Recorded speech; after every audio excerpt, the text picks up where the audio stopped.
Yemen, जो पहले से ही अराजकता के मुहाने पर है, और अब 30 दिसंबर 2025 को सऊदी लड़ाकू विमानों ने मुकल्ला बंदरगाह पर हमला किया।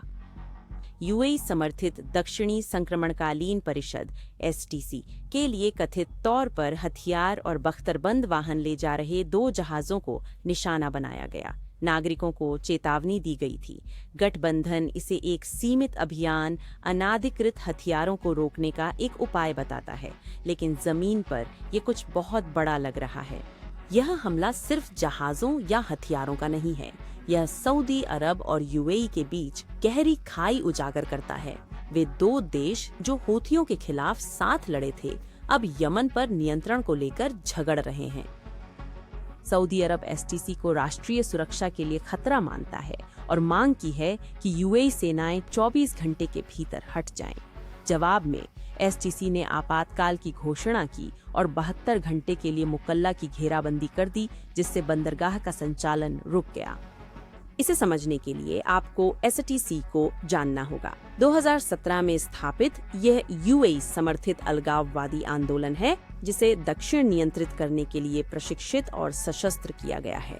यूएई की रणनीति स्पष्ट है, अदन और मुकल्ला जैसे रणनीतिक बंदरगाहों को सुरक्षित करें, हौथियों के जरिए ईरानी प्रभाव का मुकाबला करें और संभवतः एक मित्र दक्षिण यमन बनाएं जो तेल गैस तक पहुंच सुनिश्चित कर सके। सऊदी अरब के लिए प्राथमिकता अलग है।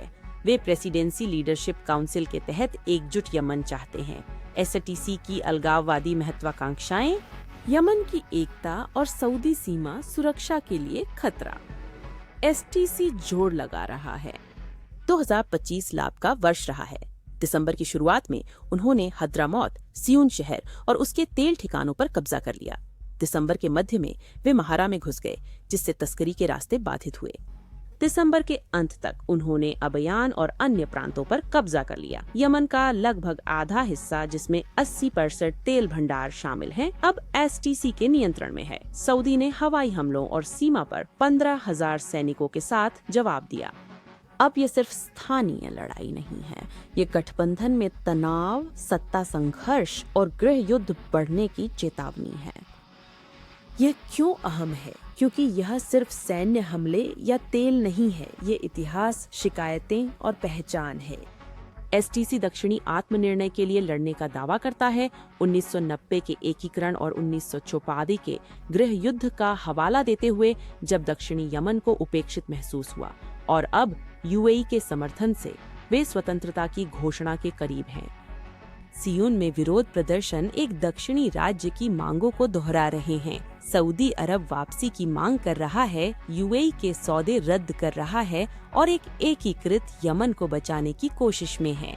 लेकिन एसटीसी के बढ़ते प्रभाव के साथ एक बड़े संघर्ष और क्षेत्रीय अस्थिरता का जोखिम पहले से कहीं अधिक है। यमन में तेल और सत्ता सिर्फ अर्थव्यवस्था नहीं चलाते, बल्कि युद्ध भी कराते हैं, और अभी नियंत्रण, प्रभाव और पहचान के लिए संघर्ष और तेज हो गया है।